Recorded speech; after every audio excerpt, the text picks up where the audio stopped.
Everybody, pleasure today to be in another Yom Giyun together with the Eade Torah team and our beautiful rabbinical staff. And like we usually do in these situations, we're going to have a panel discussion. We have a list of questions, but as always encouraged, you should jump in with any personal questions that you have. If we have time, we'll absolutely take those. Thank you to Rabbi Eade, Rabbi Berger, and Rabbi Dubov for being here and giving up the morning. Thanks to Rabbi Katz.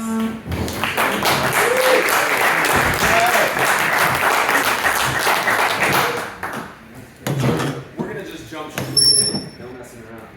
The first question that we'd like to discuss is, how can someone truly connect to mourning for the Beit HaMikdash when we don't even really know what it is or what it was like when we did have it? Maybe let's try to make the Beit HaMikdash for a moment a little bit closer to our hearts. That Hashem made the entire world give. The whole world is one gift for us. But just like this wonderful spinach lemonade, it'd be hard to drink it if I didn't have a bottle. It would be just a mess. So you need a vessel. You need to have a place where all that goodness, that gift can go.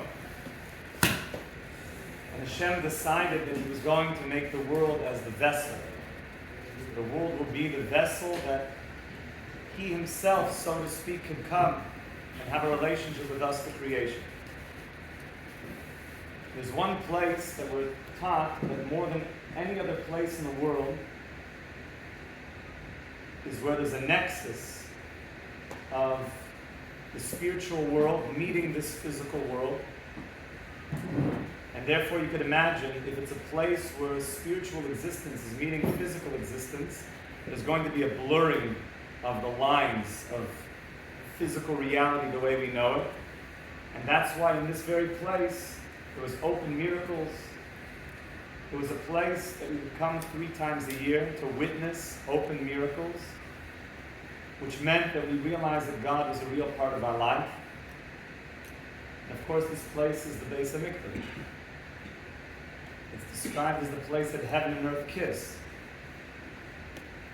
So to not have that place means I don't see that there's a God that wants to bestow blessing in my life because the vessels are broken. It's just a mess. Everything looks like a mess. And therefore maybe one of the ways to start to connect to these next 3 weeks that we're journeying into now is to realize that if we can rebuild what's called the Beit HaMikdash, it's also in our heart, and we're starting to make a place that we can feel Hashem in our life. Of course, it's going to happen through Torah and mitzvahs, but we're, so to speak, putting back the pieces. And when we put back the pieces, we see blessing in our life, and when the pieces are broken, that's called all the problems of the world. So having the Beit HaMikdash can become very practical very quickly because it means there's no more brokenness in the world. There's no more fighting. The third Beit HaMikdash means that we're going to see peace in the world for all humanity. We're going to see peace in ourselves. So hopefully by starting to see the Beit HaMikdash is not just a bunch of stones, but a concept as well, hopefully that could bring it more into our hearts to connect to these next few weeks.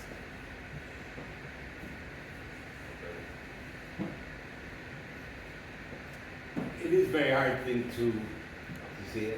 I take that very much to heart, the way Rabbi Shkaim has put it.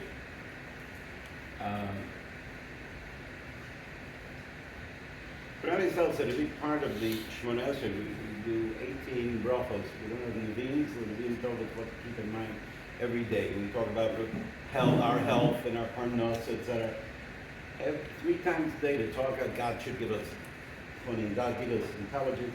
And then 3 times a day to say,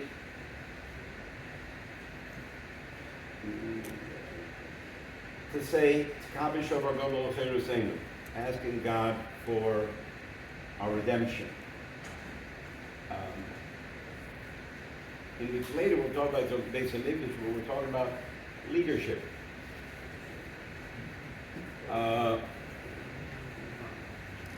And then Hashiva Shani Glorishonov, and we're asking for the Sanhedrin to be back into place.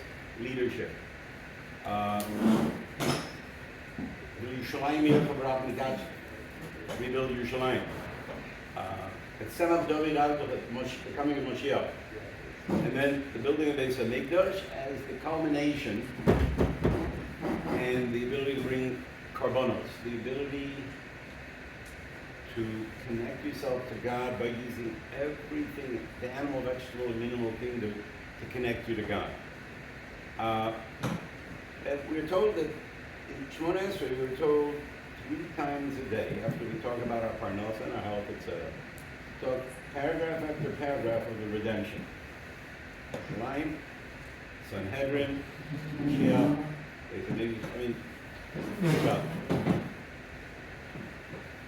the 18th most important thing, huge element of it is talking about where we are. I think part of the way I could see it, everybody see it in their own way, that we're all both individuals and part of a group, but we're so much the result of what the world around us is. The Jewish people, even you guys, right?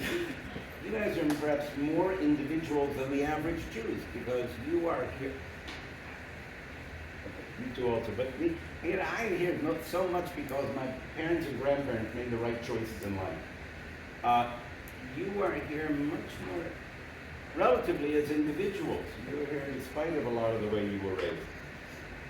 But still understand, if not for the world, if you would have been Avram, chances you would have been rather slim. We massively depend on the world around us being redeemed. So every day, 3 times a day, we talk paragraph after paragraph after talking about some of the things we need personally, the things that we need to really make a difference in our lives. The world around us is different. There's one point on this. There's a Yiddish expression. Have you ever had, you know what moror is? Moror, bad tasting stuff. And you prepare, you peel it, and you cut up a moror. Sometimes you cut it open and there's a worm in it. It happens once in a while. In the middle, it looks like a lot of gunk, and sometimes it's a little bit. And there's a Yiddish saying that to the worm living in the moror, it's the sweetest place he could be. Think about you and me as living in that moror. To that worm that's used to it, the sweetest little place he could be. Try to think about what the world is, what it should be. Care about yourself, care about others, and think about all those paragraphs which result in building a Beis HaMikdash and the institution of really connecting to God by using all of the animal, vegetable, and mineral to connect to God. And try to get in touch with, okay, are you children or are you adults? You're both, but you're more child. As children, I want you to know, as your little kids, you want to, whatever they do, tell them they're doing the right thing. Or fix them up. Your children need support, and everything, you're doing the right thing. Hopefully when he grows up, he feels secure enough to figure out what he's doing wrong and fix it. It's the same thing with us.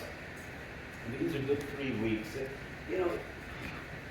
God's very proud of me, especially you guys in Asia Torah, to be here and make more individual decisions, to make changes. But then, we stop being children, but then trying to look at things as adults. Like, what can I do? The world is not doing well. If in the past, since the Holocaust, the world has changed. No, it hasn't changed. Try to look at the world and try to figure out, God really loves me. It's almost as if God in the Torah always treats us as adults. Come on, you're not doing enough. Last week's Parsha Bola was one little hint. God doesn't want to turn us into babies. So you know what he did? He had a Parsha in the Torah called Bola, and the Jews had nothing to do with it. All you had is our enemies.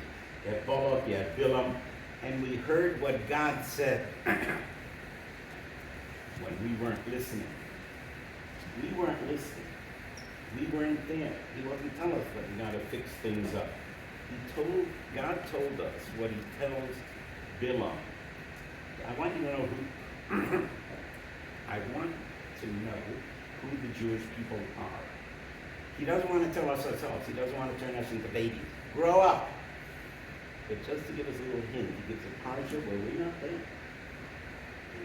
us and world that want to destroy us, he tells us, let me tell you who the Jewish people really are to you. Go back to Moloch all the time, and then figure out how we can also be grown-ups and take our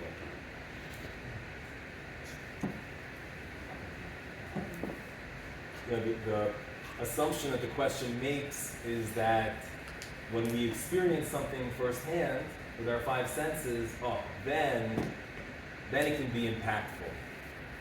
But if I didn't see it, if I didn't hear it, if I wasn't there, like how am I supposed to be impacted by it, right? I think the question is built on those faulty presumptions. I would venture to say that there are a lot of things that you yourself experienced firsthand that didn't really affect you when it absolutely should have. Everybody knows in their own life there were very dramatic moments. I say that the most dramatic moment in everyone's life universally is birth, right? Birth is the most, I think hands down, no matter what anyone in this room has been through, your birth was definitely the most traumatic experience of your life. You were in your mother's womb, everything was going well, you were feeling loved and taken care of, and all of a sudden it's like a UFO, alien invasion. Everything opens up, the sky opens up, you're upside down, you're flying upwards and backwards and every which way, and there's a cold steel hand grabbing you, and it's freezing, and lights are shining in your eyes, and all of a sudden you're hungry and you're having trouble breathing, and someone's hitting you right away. Your first introduction to this world is like a smack in the back. So, how did that affect you? How did that affect every single one of us? Maybe consciously, not so much, but I think subconsciously a lot. The Balatani writes a lot about this idea that we are all suffering as a result of the trauma of being put into a world of flaws and lacking and chisaron and this chilul Hashem, this halal, this void of God, right? So, on the one hand, sometimes things that we experience with our five senses, they don't impact us all that much. But on the other hand, maybe some things that we never experience at all firsthand in our own lives, maybe has some of the greatest impact on us, right? I would say that your nature, aka what went into you, your parents' experiences, we know now, genetically, right, impact you a lot, right? What your parents went through can be passed down, right, into who you are today. And if not in psychology, but definitely in your predispositions and everything like that. So I think that, it doesn't, as much as it does bother me in terms of what I'm quote unquote meant to be feeling on that day, what we set up for ourselves as this model of what it really means to quote unquote celebrate or mark the 17th of Tammuz or Tisha B'Av, we imagine that if we're not sitting around and we're not weeping and we're not heaving and we're not really feeling it, so like Kilu, it's as if we failed our spiritual mission, right? But I think that, number one, just to quote one of my spiritual mentors, Daniel Katz, who says famously, the best way to not have a spiritual experience is to try to have a spiritual experience. So all of you people in this room are potentially victims of trying too hard. As Rabbi Berger said, you're exceptional people. You're some of the greatest individuals, I think, in the whole world.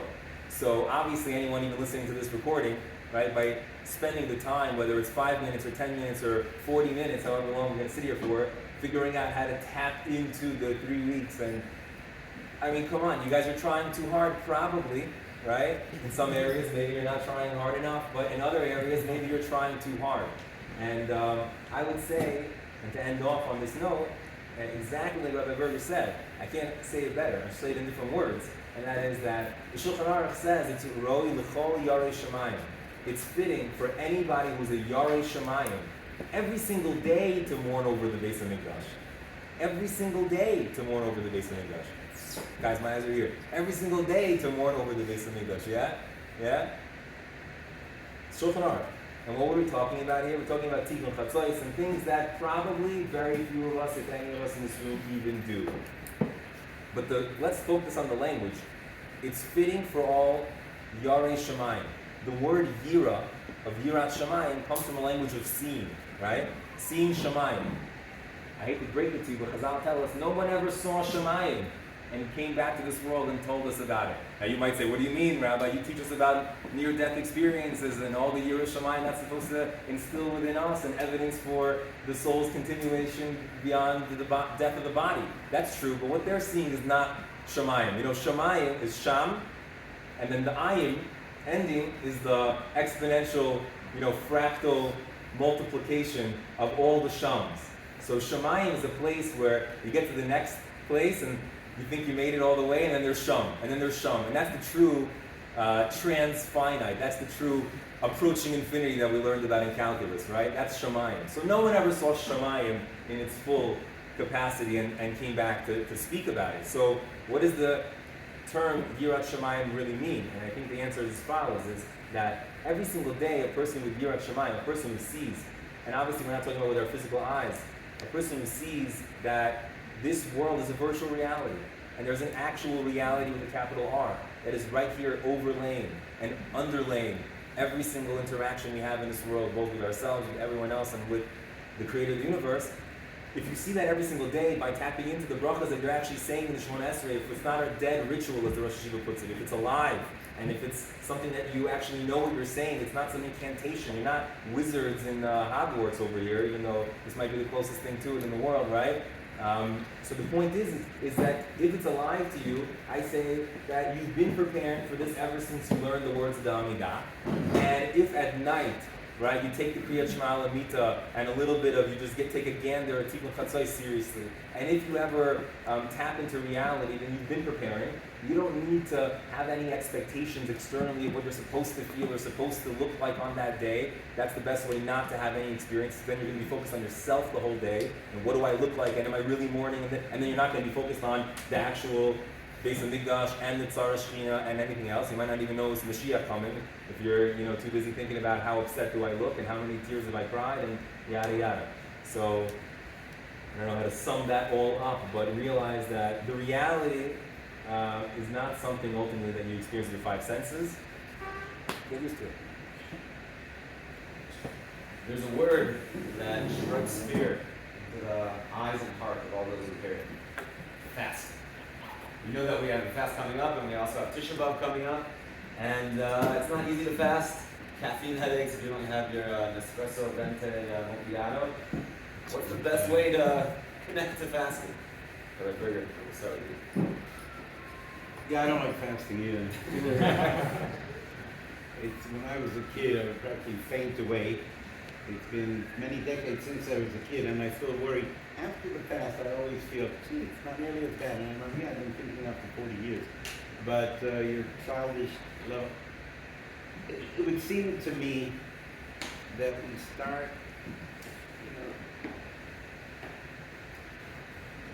animals eat and drink and sleep, and we've always said, as human beings, we do much more stuff, but we start out as part of the animal kingdom and then go above. It seems to me that fasting is saying, I want you to start with the real basic, almost animal stuff, not normal to fast, supposed to eat. So start with the animal pain, and then try to take it into the Chazal are telling us, well, the Torah is telling us about Yom Kippur, and then we extend it to other places as well. Not just that. I want you to feel it on a very physical level. Try to bring it up, but starting on a very physical level. So, things are, in fact, everybody can know things are off at that point. And the Torah, well, this is a rabbinical fast. Torah starts with Yom Kippur. A really important point. I want you to shake yourself up and go on that level of the animal kingdom. That things are off.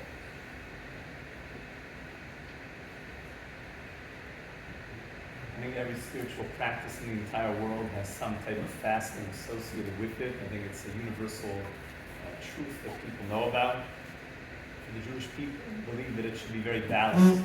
And therefore, there's a certain amount of fast, not too many, but not too little. We generally encourage people not to do extra fasting. We say that fasting is for very, very righteous people, And how do we become a very, very righteous person? We eat and we learn Torah. But there is such a thing that the Sfarim compare the fasting of the two greatest fast days of the year.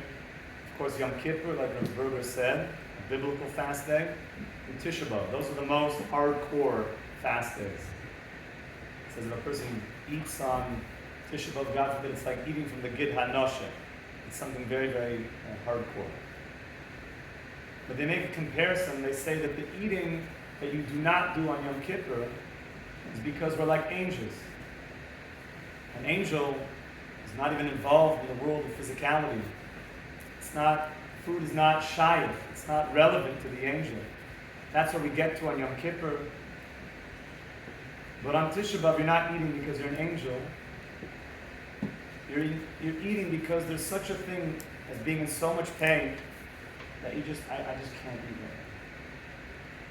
right. I'm sick to my stomach. There is such a thing. We have a concept that when you fast, you lose a shtickle weight, not good for the gains. Unless that's part of your cheshbon, like a day off, fasting, whatever. But generally speaking, you're losing weight. And the idea being is that little extra weight that I lost is like my offering to you, Hashem. I'm giving you a little bit of me. I'm saying there's something that I want to do a little bit more, Hashem. Not radically so, a little bit. For one day, 25 hours, I'm going to give a little bit of myself to you. And therefore, I don't usually speak this way, but it's okay to do something a little bit tough sometimes. It's okay to push ourselves a little bit, that I'm giving something to you, Hashem. By the way, it says that it's not really about the fasting, it's about the tshuva that you do when you fast. It's about that when you stop eating, we hope you could give time to reflect and to think about other things. I always was told that people did like all sorts of fancy research on this. Whether you believe the exact numbers or not, it's somewhere that people think about food literally all the time. Literally all the time. What's for lunch, what's for dinner, what's for snacking. To know from the get-go there's going to be a day that I'm not going to eat can hopefully divert attention. Now you might be thinking, no, but I'm going to be thinking the whole day. I can't be eating. I'm even more thinking about food. So maybe before the days, try to think, I don't want to have those thoughts. I a little bit want to make a space to think about what this is all about. That being said, you don't have to kill yourself. They have special herbal pills you could take before the fast day. You could drink green grape juice. Seems to be a famous Masora that you could drink before the fast. You could eat food before, you could carb load, whatever your mahalach is. See what Andrew Huberman's saying about how to prepare for a fast. He probably has good data on the matter.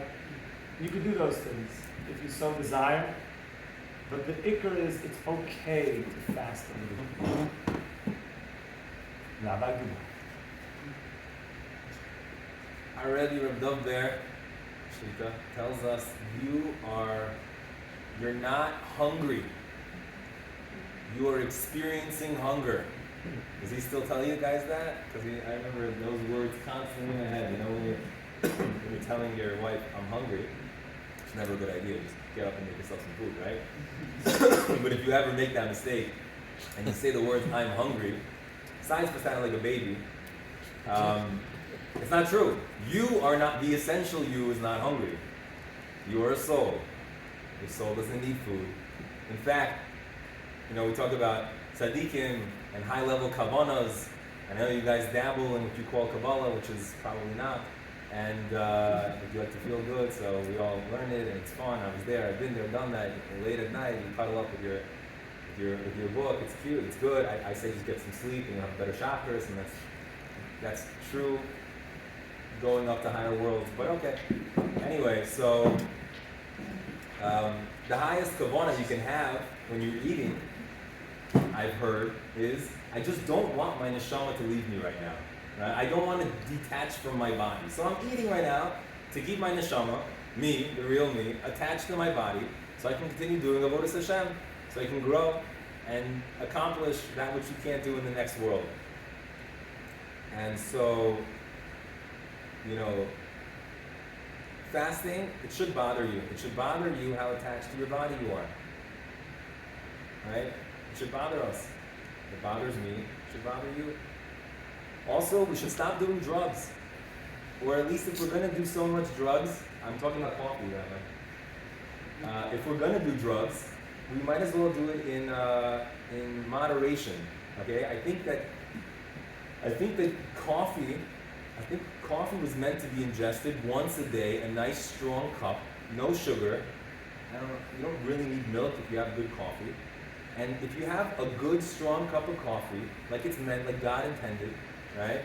With no sugar, because that stuff's poison, and ideally no milk. If you're going to use milk, maybe sheep's milk or whatever, it's easier for your body to digest. Then you're not going to have those headaches. You're just not.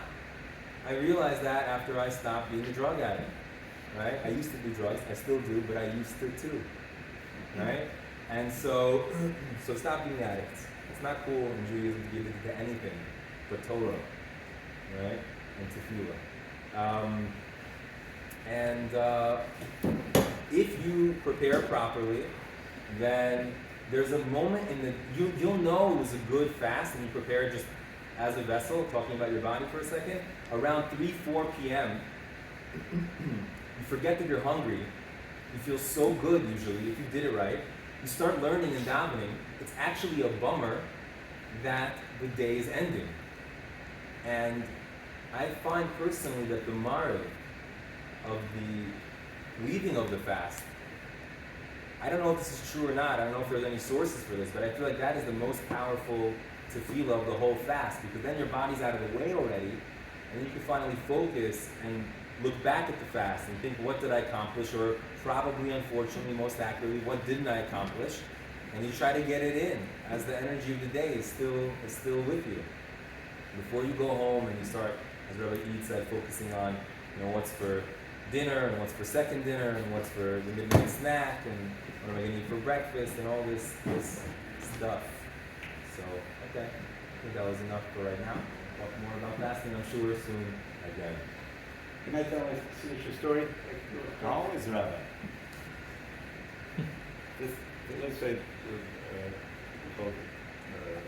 point. Tell the story. A guy came to the Baal Shem Tov and said, look, Rabbi, I read the thing that if you fast for 40 days in a row, not night, I didn't play that. 40 days in a row till night, and then you eat. 40 days in a row, you'll have Yilush Elio. Elio will come appear to you. I fasted 40 days, and Elio didn't appear to me. So let me tell you a story. When I have special missions, I have Ivan, the wagon driver. When I have special missions, I get in, I say, Ivan, crack the whip and close your eyes. You're not allowed to see. And we fly. Pizzas are there. They barely do. And a trip which should take all day takes us about half an hour to get there. We fly, just keep your eyes closed, and we get there. Let's picture what the horses think. The horses, usually we have to stop at every third inn for us human beings, but every inn you have to stop for the horses because they have to eat. So we start flying, and we pass the first inn and the second inn, and the horses are saying, whoa, we're not horses. Look, we're not stopping at all the inns. I guess we must be people. Third inn, fourth inn, by now we're angels. So how did the horses end up knowing that they're not people and they're not angels? So when we finally get to the destination, and the horses go into and they stick their head in the trough, and they stick their head in the feed bag, they know they're horses. He said, the secret of seeing Leo is not fasting for 40 days. It's how you eat afterwards. It's how you eat afterwards. It's cold. The process of mourning that we're about to begin and initiate tomorrow is obviously a big national tragedy. The entire Jewish people, for many, many, many generations, we all mourn together, collectively. How can we make this more of a personalized experience, make it more emotional to us as individuals? Dubov.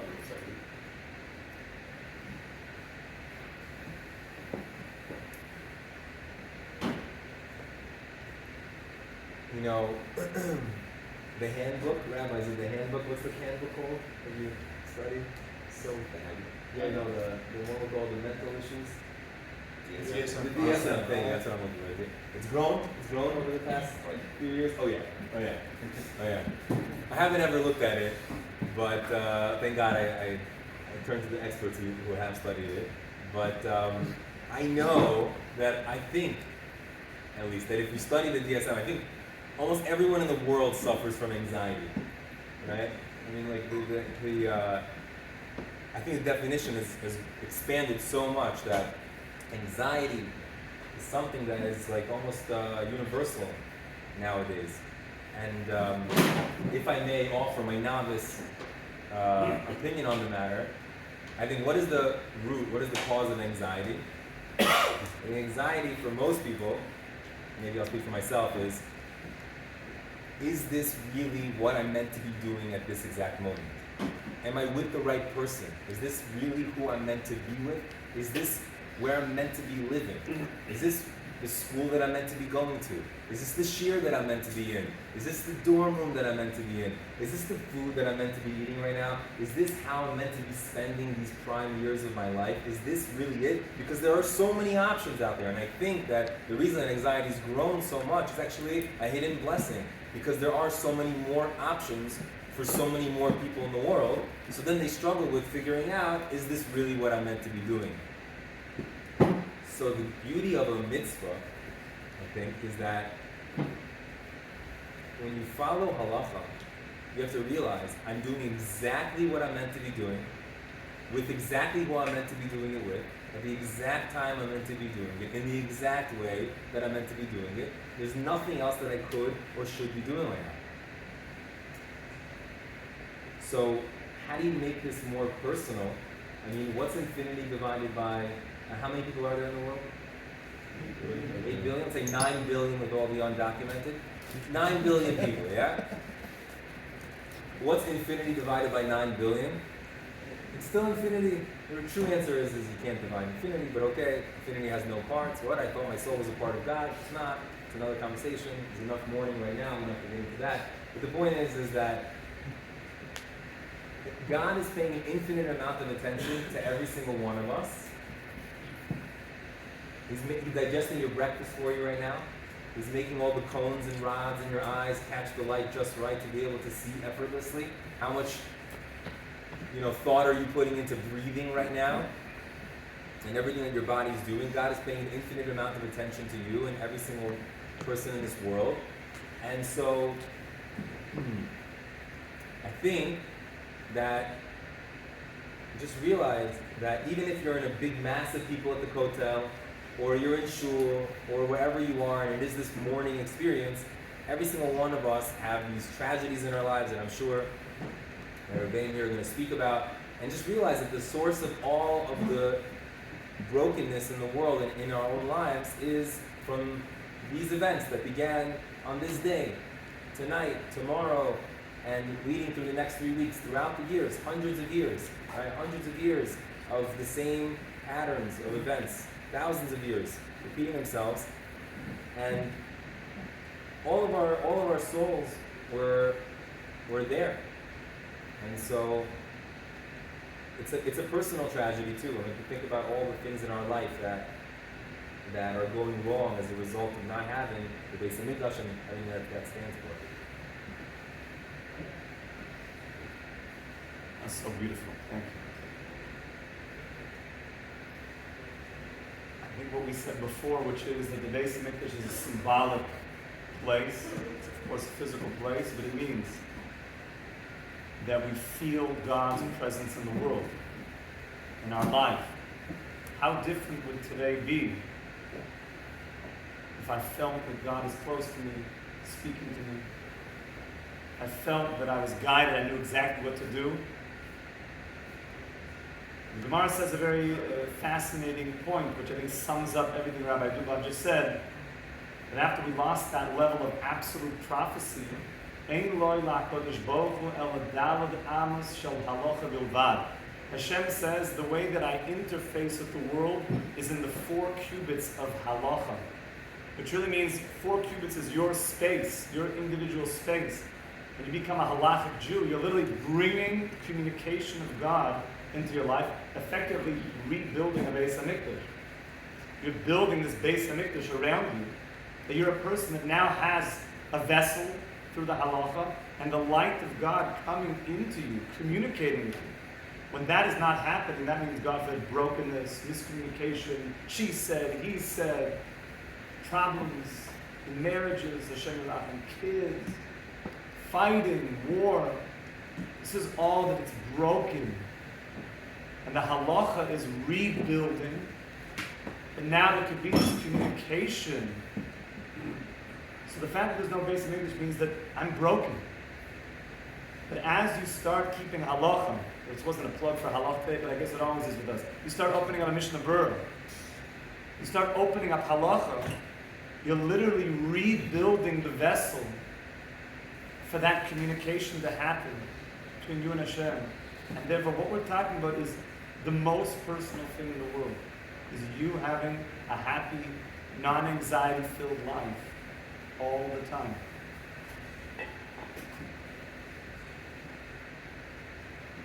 And also that in Kinos, on Tisha B'Av, the question is, it is starting a 3-week process, and it talks about other events that happen too. We have, people say, oh, it's a diversion. You know, the Holocaust, this, that, what's going on in Eretz Yisrael. Everything that's off is happening because the redemption hasn't taken place. And therefore, it's very good and positive to get in touch with any area of your life as a Jew and understand you can feel it more.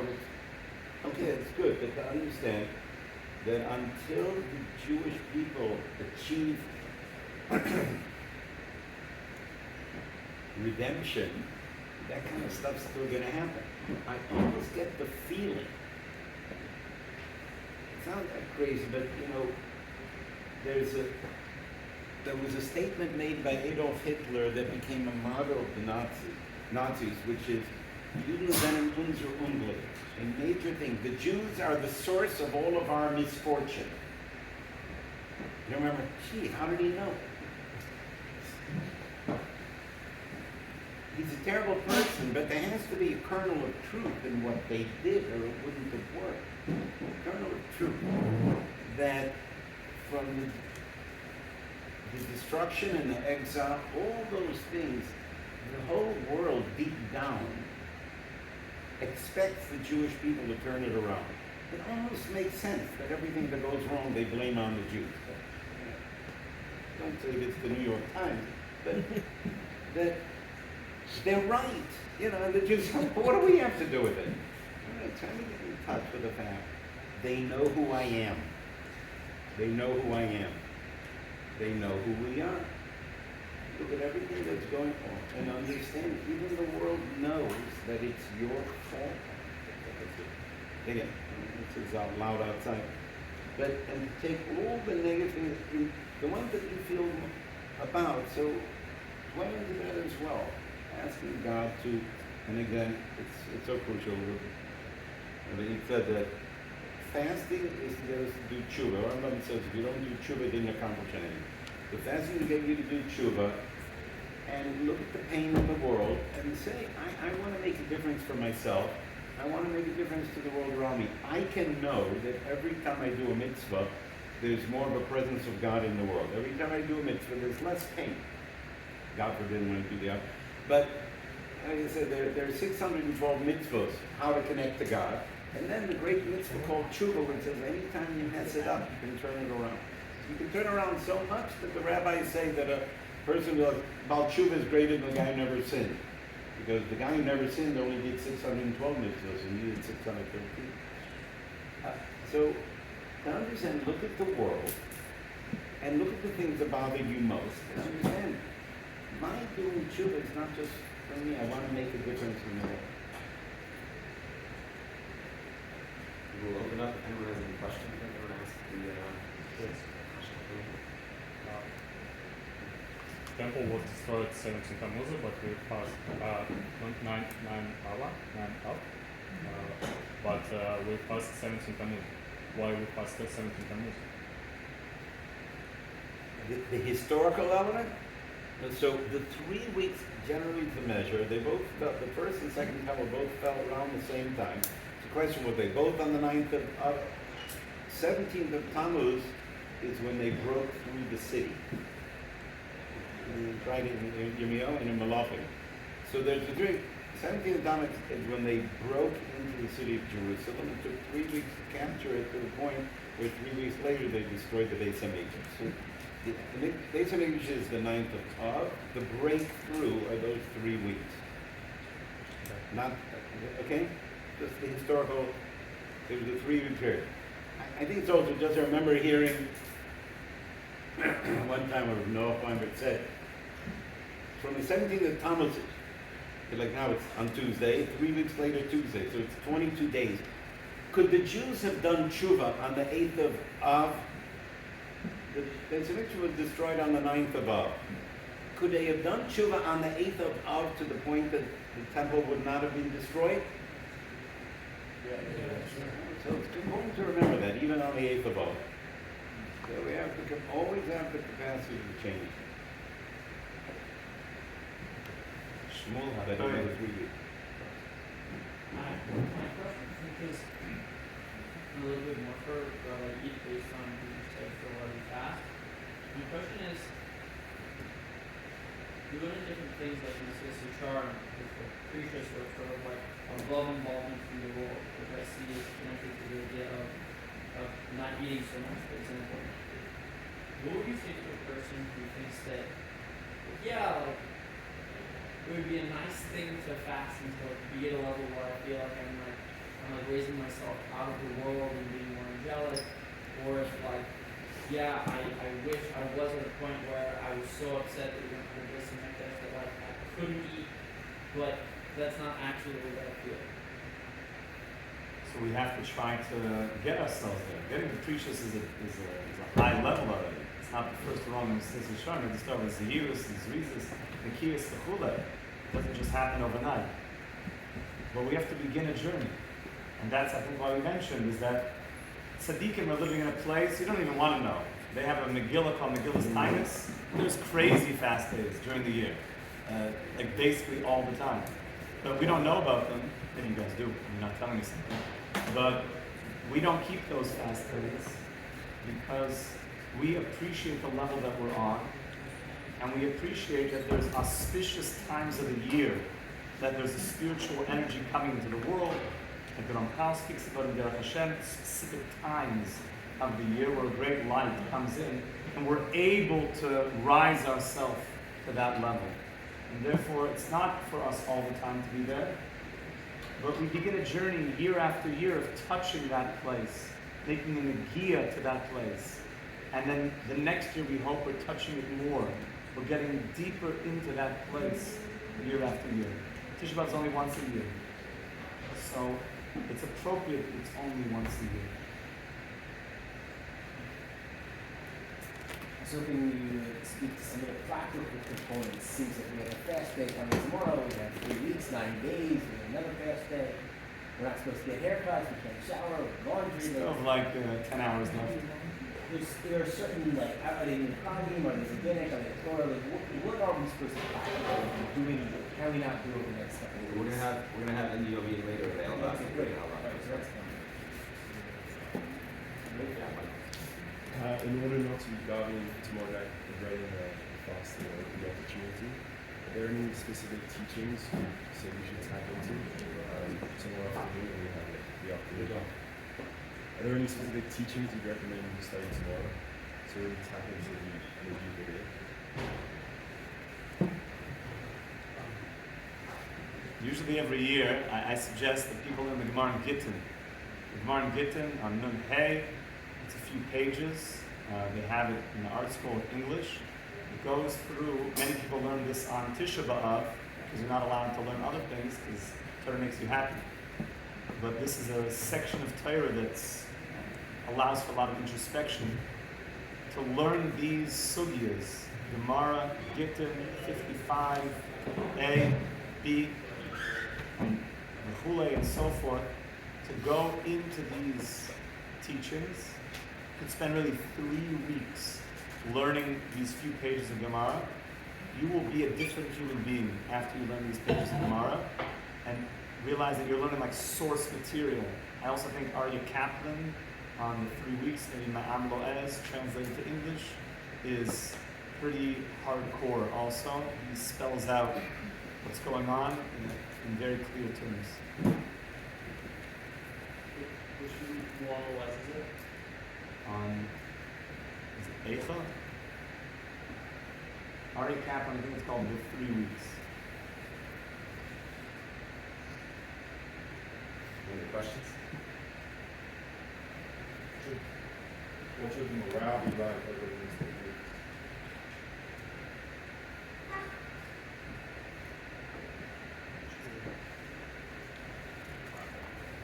There's a lot going on in this country right now. We live in Eretz Israel.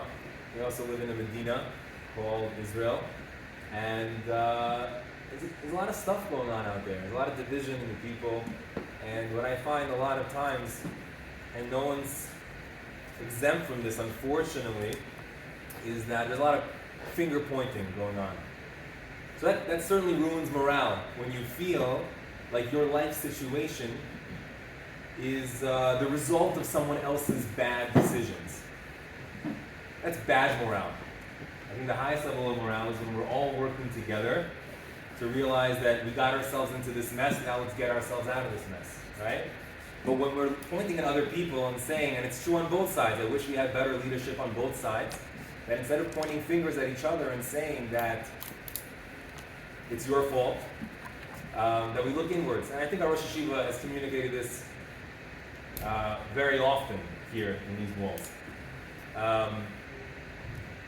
And so I want to ask you a question, and this is a teaching, and this will speak about morale as well. One of my greatest memories, I see one of the questions that was unasked, of Tisha B'Av, of these 3 weeks, is I remember Rabbi Ephraim Spursky, Shalita, who was the head of the Aish Russian program. He opened up Aish under the Iron Curtain still, in Moscow, and brought hundreds, probably thousands of people to Eretz Israel and to Batei Medrash, to do tshuva there under communist rule. And he is also a psychotherapist. And he comes to Aish every Tisha B'Av to teach. I don't know if he still does, but back in our day, he used to come every Tisha B'Av, and I would look forward to him. And he would say the same thing every year, in the same exact way. And it still hit me so hard. And he asked the bomb question. He says, imagine you're walking down the street, you're minding your business, everything's going great, and all of a sudden someone comes with a metal, one of these titanium baseball bats and just breaks your knees out of nowhere. And screaming in the panic, and just laying on the ground in a pool of your own blood, and you're just feeling your kneecaps just like bent inwards and powderized, and you're screaming, why would you do that? Why would? And he says, don't worry. And he gives you a business card, and he says, I am the greatest orthopedic surgeon. I will fix your knees up. Your knees will be better than they ever were before. He snaps his fingers. Next thing you know, you're in a Hatzalah, and he gives you, as he said, the best, most excruciating, but most effective surgery ever. And next thing you know, you're doing those jumps that you watch everyone on the internet do onto those things, but they forget to secure them, so they fall back on their back, and you laugh, because you're cool. You all are sometimes, those videos, what I'm talking about. Those vertical leaps, So you're doing those in no time, right? So he asked the question, he says, we're so thankful to Hashem for getting us out of Mitzrayim, out of Egypt. We forget that who's the one that put us into Mitzrayim? And we never point our fingers. Why do we never point our fingers at Hashem and say, Hashem, you brought us into Mitzrayim, right? So why am I supposed to thank you that you're redeeming us and pulling us out? It's a famous question. If you haven't asked that question, you've been sleeping through the Haggadah, because it's an obvious question. So there's a lot of answers to this question. One answer that he gives is he says that you always put yourself into Mitzrayim. You're never the victim of someone else's decisions. You have what to say. Hashem, as the Chorus HaLevavos says, that no one can hurt you and no one can help you unless Hashem decrees from above that that's meant to happen.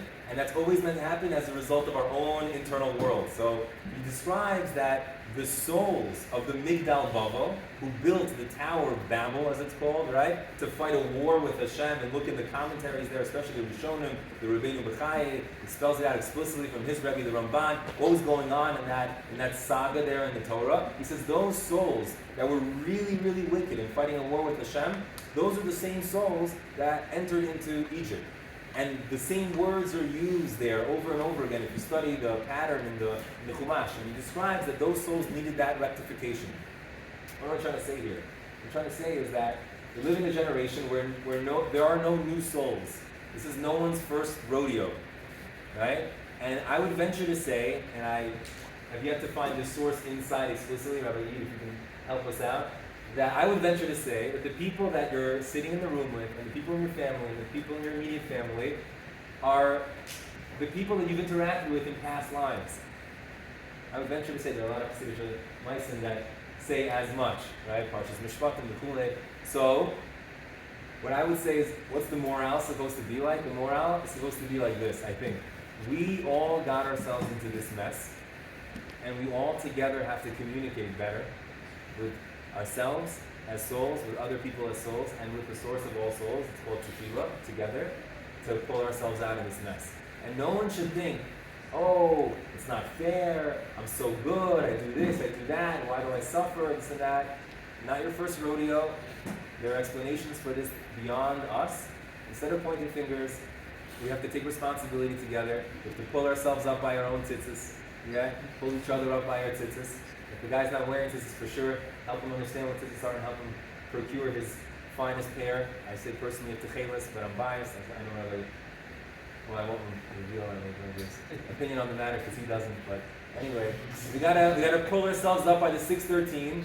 Kol Yisrael Raven Zevazeh, and together we'll biyachad and natzech. But be'emes, not just as a slogan. There we go. Techelis brothers. That's why it's not red. Fantastic. Thank you guys so much. Little word, Good from this side, brother. The Baditcher Rebbe said, how hard it is for a rich man to trust God when all of his property says, trust me instead. And how easy it is for a poor man to trust God. What else does he have to rely on? So our problem is we're rich. We have food, we have money, we have tanks, we have planes, we have 300 nukes. It's really important to know that you have nothing but God. It's very hard. Again, because of your great souls, the Rosh wants you to look through all of your money and power. To look through it and understand. History is full of people who thought that they could do it themselves, and things collapsed.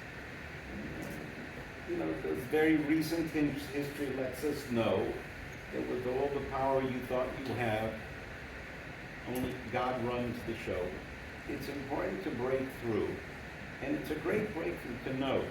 The money, you have to understand that everything that will happen will ultimately depend on God. And because God ultimately will ask you as to who are you making of yourself, it depends on you.